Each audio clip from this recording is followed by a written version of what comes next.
So shout out mga lods, ngayong araw ay magpapalit tayo ng high tension wire ng bao-bao. Ang dahilan mga lods kasi bigla na lang siyang namamatay tapos walang lakas pagpaakyat. Pag marami kang sakay, ah, hindi ka makapag high gear, kailangan nasa low gear lagi, third gear, second gear, ganun. Pag nag high gear ka, mamamatay yung ah, makina ng bao-bao. Ang unit niya pala na ito mga lods ay TBS King. Ito magpapalit tayo ng high tension wire kasi chinik ko na ito mga lods. Tara, i-share ko lang sa inyo mga idol. So ilang beses na rin ako nitong itinirik. Ang naging problema nito, namamatay siya. Tapos pag mayroon akong sakay na dalawa tatlo, pag kunting paakyat ay wala na siyang lakas, kailangan mo nang mag-reduce kasi kung hindi mamamatay yung makina. So ibig sabihin wala siyang lakas, pero pag sa ano naman mga idol, pag sa patag lang, okay lang naman siya, okay naman yung andar. Kaso pag masyado ng marami yung sakay, hindi ka na pwedeng mag fourth gear, hanggang third gear na lang kasi pag nag fourth gear ka, nawawalan siya ng lakas at akmang mamamatay yung makina kaya magre-reduce ka. So troubleshoot ko siya mga idol, chinik ko na dito ito, mayroon naman siyang supply. Tapos ito mga loads, chinik ko rin ito.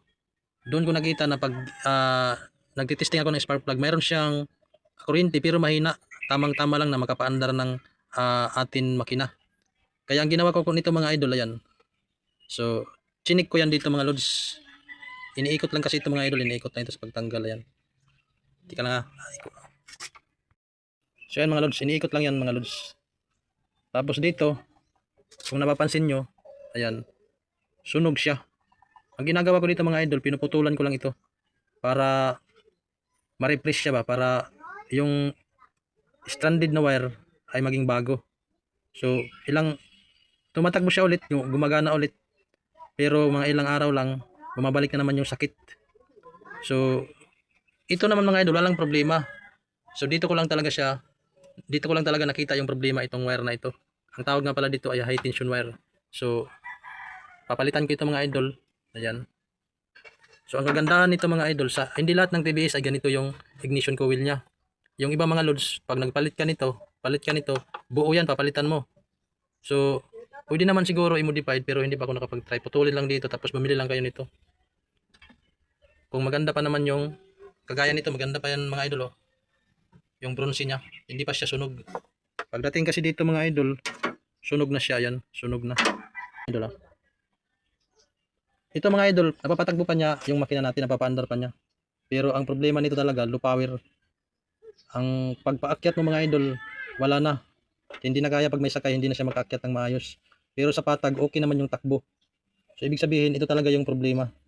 Ayan, pinuputulan ko na yan mga idol para matanggal ito at bumalik sa dati. Kaso, ang problema naman, ilang araw lang bumabalik na naman sa dati yung sakit.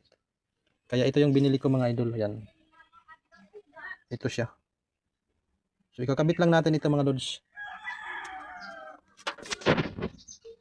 Madali lang naman magkabit nito mga lods. Ayan.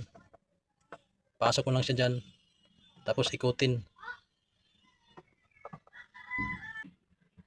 Ikutin lang siya mga idol. Hanggang sa tumigas na siya kasi hanggang sa humigpit na siya mga lods. Hanggang sa mahigpit na siya yan, oh. Tapos siyempre ito. Ayan.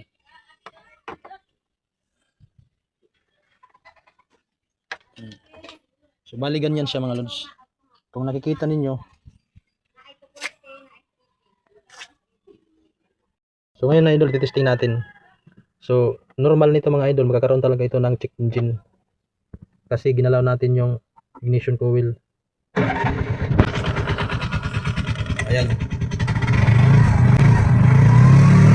So tayo. So ang gagawin natin, buburahin lang natin yan. Madali lang naman yung burahin. Siyempre gamit pa rin tayo ng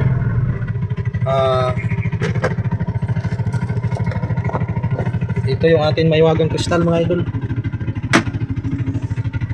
Iyop lang natin.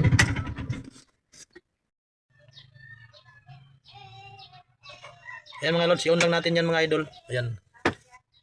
Pag on natin, punta tayo dito. So umilaw na yun natin, umilaw na natin scanner ngayon, scan natin.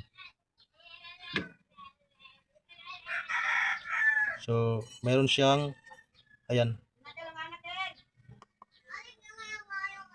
Red code muna natin mga lods.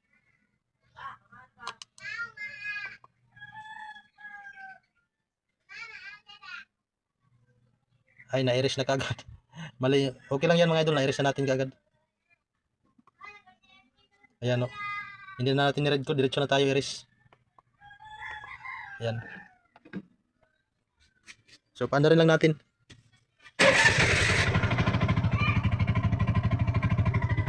So, tingnan nyo, mawawala ba?